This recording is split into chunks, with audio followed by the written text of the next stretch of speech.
This is a version of Trade Tips brought to you by TepDom from BreakingOptions.com, the best live trading room out there. So what did we see today in the market, guys?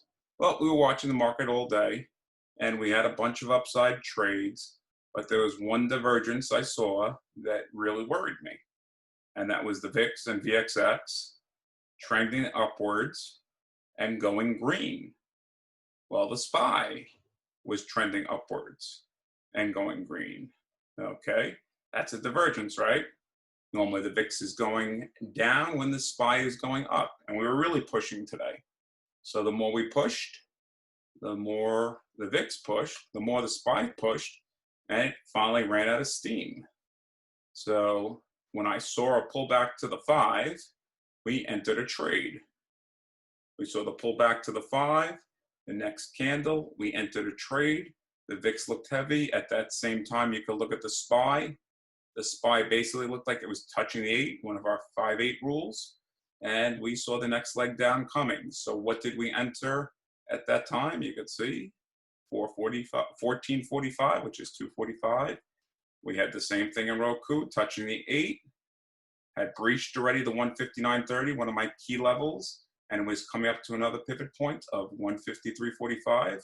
So we entered some ROKU puts, and we were able to scalp those for roughly, I think, 90 cents, 60 cents. So it was a short trade, nothing crazy, but we were able to catch some of the downside. Would have been better if we caught it up here, 100%.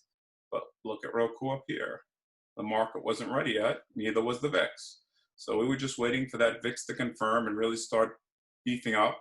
At the same time, I was watching the ticks and the vol speed to see what's going on there, along with the advanced declines, and everything was showing we're going to sell off. Why? I have no clue. And it doesn't matter. But when you see the VIX pushing green, along with the SPY green, 90% of the time, the VIX is correct. So we bought the ROKU puts, the 140s, and we traded it down to here, and we eventually got stopped out. Here is the trade so you can see it. Let me just bring it up to you guys with the live alerts. There it was. We bought the 140 puts for $1.75 at 236. Members were alerted. We also bought TLT, which looking very nice after hours. That was also a trade for in case the bank earnings are bad. Because it was an earnings related trade, we did not take full size. We sold most of our ROKU at $2.15. So that was about 40 cents, and the rest we got stopped out at 2.30.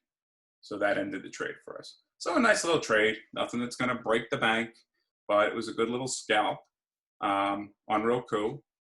Obviously, we didn't bottom ticket or catch the bottom right here, but it worked out well, and we were happy with that. What's another trade that worked perfectly? This was a swing we were in. It was posted on Twitter the day of our entry. This one worked out virtually perfectly. And this was JNJ. Did we have some problem days where we were stuck around this 100 day? Yep. But I saw a good reading on the macro level that we were getting a nice run into earnings. I also saw a rotation into pharmaceuticals meaning healthcare and pharmaceuticals. We got that today. Earnings are this Thursday, so we got the run. And we turned that trade, I believe the total trade was like 70 or 80%. And here is the live guidance on that, just so I could show you. That was in our swing channel. Swing alerts. So how do we manage that trade? And this is the way I recommend managing trades like that. So here's this morning. Actually, I got to get more. I got to get us higher up because it started earlier. Okay, 9:59. We sold the first half at JNJ for a 195 at 195 for a 50-cent profit, basically at 10 o'clock in the morning. Okay, so that is probably right around, yep. Why did we sell it there? Because it was reaching one of my targets, 144.89. We wanted to take some off. I did not plan on holding this through earnings. Okay, then what do? We just kept ratcheting our stops. So at 10:31, we immediately raised our stops to 190, basically choking it. Okay, this was ABT, a different trade that we were swinging. Exited that. Okay, I'm just going down and down. There you go. And this is basically how we choked the trade. You could see 12.14, we raised our stops to 220. 12.53, we raised our stops to 230. 131 to 240. 202 to 250. And then we were just choking this one because they were still looking strong, but the market was looking horrible this time. So at 210, virtually right before we entered the Roku short, we choked it all the way up to 260, and that's where we got stopped out, basically. So that was 210, we got stopped virtually. So how did we hit it? That is 1410. So I would say that's pretty much our target, right? Would have got the 5-8 cross if we waited any longer. So the 260 was the perfect trade. That was also listed on Twitter, and I believe you can see that here. Let's take a look. I'm pretty sure that was one of our Twitter trades. Not I'm pretty sure, I know it was. And here it is, guys. Original trade was posted on July 7th through TradingView app, which we download directly from E-Trade. Shows our entry at, I believe it was $1.45, if I remember correctly. And then here's the update today.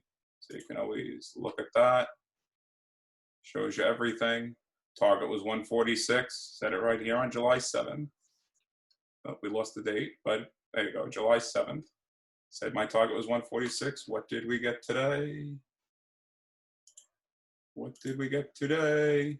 Survey says a little above 146. So we got a little more than anticipated. I actually was hoping it would happen Friday, but we didn't get that lucky because we would have had a little more premium in these. So those are our trade tips for today from breakingoptions.com. Right now we have a special going, silver memberships and gold memberships, 7-day free trial. Take advantage. Special ends Tuesday at midnight. All right, have a good night and get ready for tomorrow's trading day.